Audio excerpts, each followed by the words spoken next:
Asgard Stories. The Stealing of Iduna.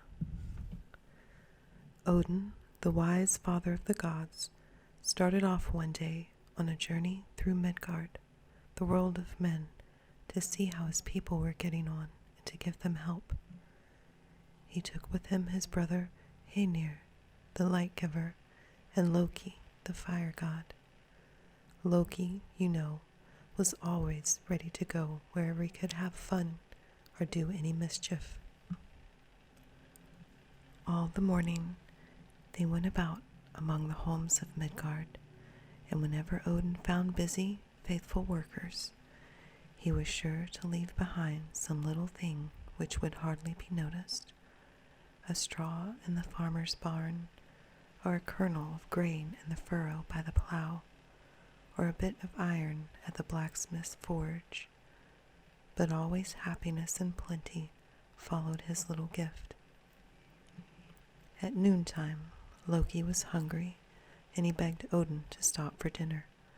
So when they came to a shady spot by the bank of a river, the three gods chose it for their resting place.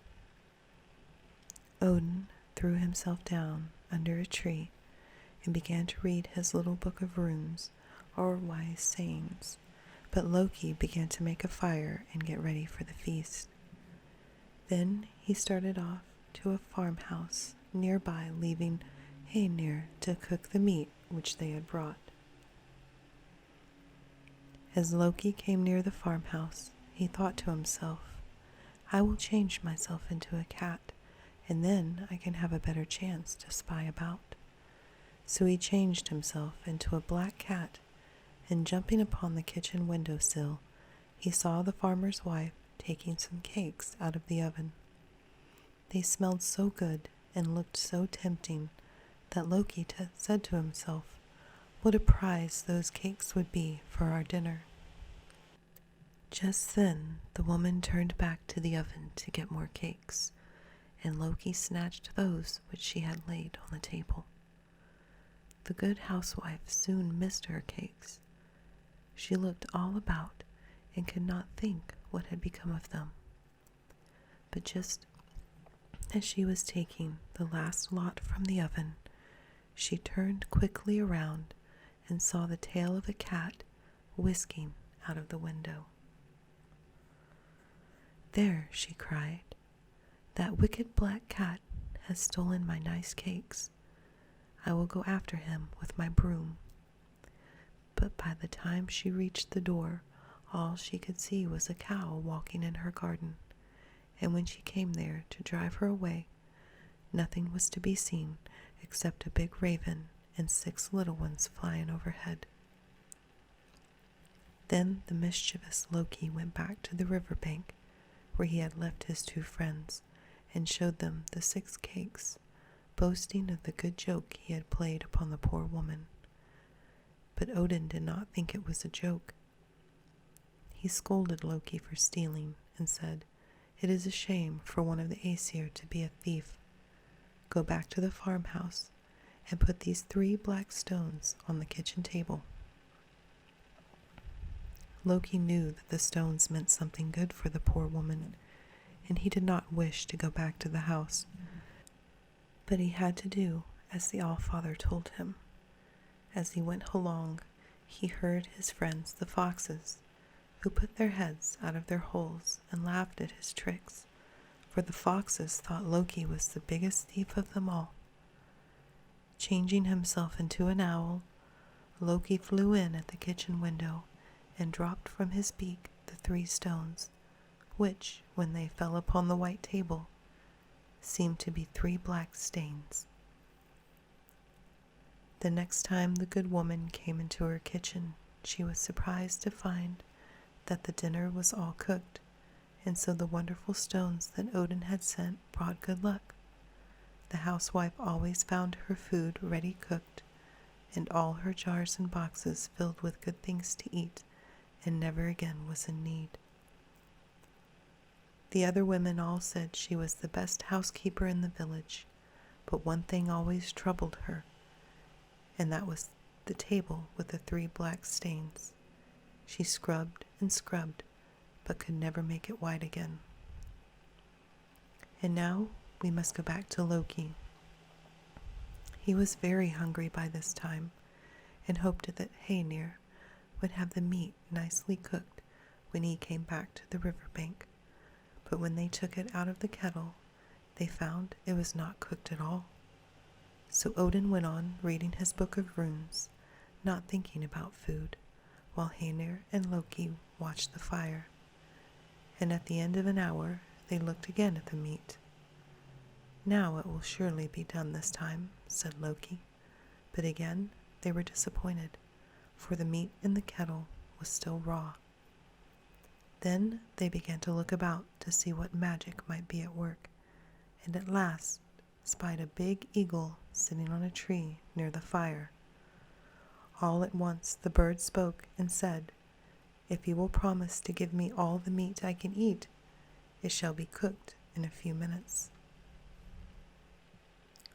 The three friends agreed to this, and in a short time, as the bird had promised, the meat was well done.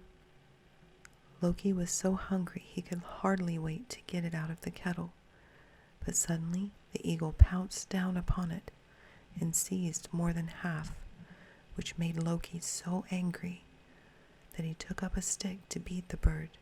And what do you think happened? Why, the stick, as soon as it touched the bird's back, stuck fast there, and Loki found he could not let go of his end of it. Then away flew the eagle, carrying Loki with him, over the fields and over the treetops, until it seemed as though his arms would be torn from his body. He begged for mercy, but the bird flew on and on. At last, Loki said, "I will give you anything you ask if you will only let me go." Now the eagle was really cruel, the storm giant Thiassi, and he said, "I will never let you go until you promise to get for me, from Asgard, the lovely goddess Iduna and her precious apples." When Odin and Heinir saw Loki whisked off through the air, they knew that the eagle must be one of their giant enemies, so they hurried home to Asgard to defend their sacred city. Just as they came to Bifrost, the Rainbow Bridge, Loki joined them, but he took care not to tell them how the eagle came to let him go. Odin felt sure that Loki had been doing something wrong, but knowing very well that Loki would not tell him the truth, he made up his mind not to ask any questions. Chapter 2. The goddess Iduna, whom Loki was to tempt away out of Asgard, was the dearest of them all. She was the fair goddess of spring and of youth, and all the Aesir loved her. Her garden was the loveliest spot, with all sorts of bright, sweet flowers, birds singing by day and night, little chattering brooks under the great trees, and everything happy and fresh. The gods loved to go and sit with Iduna and rest in her beautiful garden within the walls of Asgard. There was another delightful thing in the garden, and that was Iduna's casket. This was a magic box filled with big, golden red apples, which she always gave her friends to taste. These wonderful apples were not only delicious to eat, but whoever tasted them, no matter how tired or feeble he might be, would feel young and strong again. So the dwellers in Asgard ate often of this wonderful fruit, which kept them fresh and young, fit to help the people in the world of Midgard. The casket in which Iduna kept her apples was always filled, for whenever she took out one, another came in its place. But no one knew where it came from, and only the goddess of youth herself could take the apples from the box, for if anyone else tried, the fruit grew smaller and smaller as the hand came nearer, until at last it vanished away. A few days after Loki's bargain with the giant Thiassi, Iduna was in her bright garden one morning, watering the flowers, when her husband Bragi came to say goodbye to her because he must go on a journey. Loki watched him start off and thought, now, here is my chance to tempt Iduna away from Asgard. After a while, he went to the garden and found the lovely goddess sitting among her flowers and birds. She looked up at Loki with such a sweet smile as he came near that he felt almost ashamed of his cruel plan. But he sat down on a grassy bank and asked Iduna for one of her magic apples. After tasting it, he smacked his lips, saying, "Do you know, fair Iduna, as I was coming home toward Asgard one day, I saw a tree full of apples which were really larger and more beautiful than yours. I do wish you would go with me and see them." "Why, how can that be?" said Iduna, "for Father Odin has often told me that my apples were the largest and finest he ever saw. I should so like to see those others, and I think I will go with you now to compare them with mine." "Come on then," said Loki, "and you'd better take along your own apples so that we can try them with the others." Now Bragi had often told Iduna that she must never wander away from home, but thinking it would do no harm to go such a little way just this once, she took the casket of apples in her hand and went with Loki. They had hardly passed through the garden gate when she began to wish herself back again, but Loki, taking her by the hand, hurried along to the Rainbow Bridge. They had no sooner crossed over Bifrost when Iduna saw a big eagle flying toward them. Nearer and nearer he came, until at last he swooped down and seized poor Iduna with his sharp talons and flew away with her to his cold, barren home. There she stayed shut up for many long, dreary months, always longing to get back to Asgard to see Bragi and her lovely garden. The giant Thiassi had long been planning that if he could only once get the fair goddess of youth in his power, he would eat her magic apples, and so get strength enough to conquer the Aesir. But now, after all, she would not give him even one of them, and when he put his hand into the casket, the apples grew smaller and smaller until at last they vanished, so that he could not get even a taste.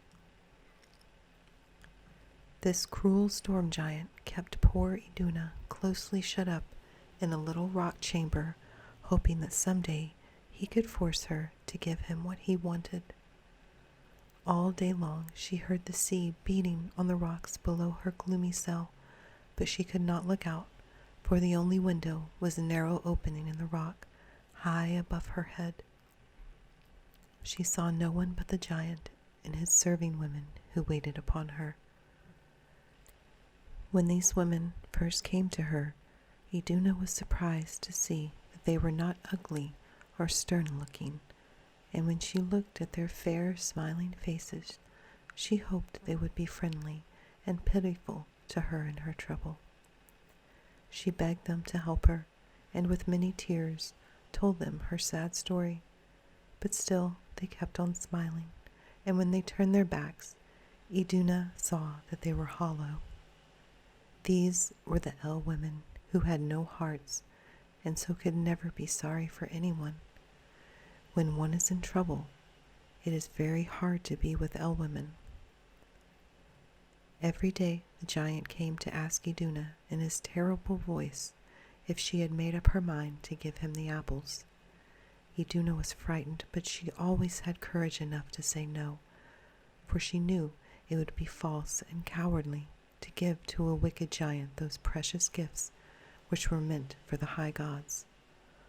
Although it was hard to be a prisoner and to see no one but the cold, fair El women who kept on smiling at her tears, she knew it was far better to belong to the bright Aesir, even in prison, than to be a giant or an El woman, no matter how free or smiling they might be. Chapter 3. All this while, the dwellers in Asgard were sad and lonely without their dear Iduna. At first they went to her garden as before, but they missed the bright goddess, and soon the garden itself grew dreary. The fresh green leaves turned brown and fell. The flowers faded, no new buds opened, no bird songs were heard, and the saddest thing of all was that now the gods had no more of the wonderful apples to keep them fresh and strong. While two strangers, named Age and Pain, walked about the city of Asgard, and the Aesir felt themselves growing tired and feeble. Every day they watched for Iduna's return. At last, when day after day passed, and still she did not come, a meeting of all the gods and goddesses was called to talk over what they should do and where they should search for their lost sister. Loki, you may be sure, took care not to show himself at the meeting, but when it was found out that Iduna had last been seen walking with him, Bragi went after him and brought him in before all the Aesir. Then Father Odin, who sat on his high throne, looking very tired and sad, said, "O Loki, what is this that you have done? You have broken your promise of brotherhood and brought sorrow upon Asgard. Fail not to bring home again our sister, or else come not yourself within our gates." Loki knew well that this command must be obeyed, and besides, even he was beginning to wish for Iduna again. So borrowing the cloak of falcon feathers which belonged to the goddess Freya, he put it on and set out for Utgard and the castle of the giant Thiassi, which was a gloomy cave in a high rock by the sea, and there he found poor Iduna shut up in prison.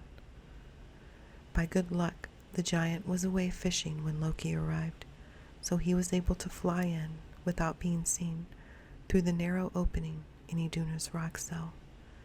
You would have taken him to be just a falcon bird, but Iduna knew it was really Loki, and was filled with joy to see him. Without stopping to talk, Loki quickly changed her into a nut, which he held fast in his falcon claws, and flew swiftly northward over the sea toward Asgard. He had not gone far when he heard a rushing noise behind them, and he knew it must be the eagle. Faster and faster flew the falcon with his precious nut, but the fierce eagle flew still faster after them. Meanwhile, for 5 days, the dwellers in Asgard gathered together on the city walls, gazing southward, to watch for the coming of the birds, while Loki and Iduna, chased by Thiassi, the eagle, flew over the wide sea separating Utgard, the land of the giants, from Asgard. Each night the eagle was near his prey, and the watchers in the city were filled with fear lest he should overtake their friends. At last they thought of a plan to help Iduna. Gathering a great pile of wood by the city walls, they set fire to it. When Loki reached the place, he flew safely through the thick smoke and flame, for you know he was the god of fire, and dropped down into the city with his little nut held fast in his falcon claws. But when the heavy eagle came rushing on after them, he could not rise above the heat of the fire, and smothered by the smoke, fell down and was burned to death. There was great joy in Asgard at having the dear Iduna back again. Her friends gathered around her, and she invited them all to her garden, where the withered trees and flowers began to sprout and blossom. The gay birds came back singing and building their nests, and the happy little brooks went dancing under the trees. Iduna sat with Bragi among her friends, and they all feasted upon her golden apples. She was so thankful to be free and at home in her garden again. Once more, the Aesir became young and strong, and the two dark strangers went away, for happiness and peace had come back to Asgard. The end.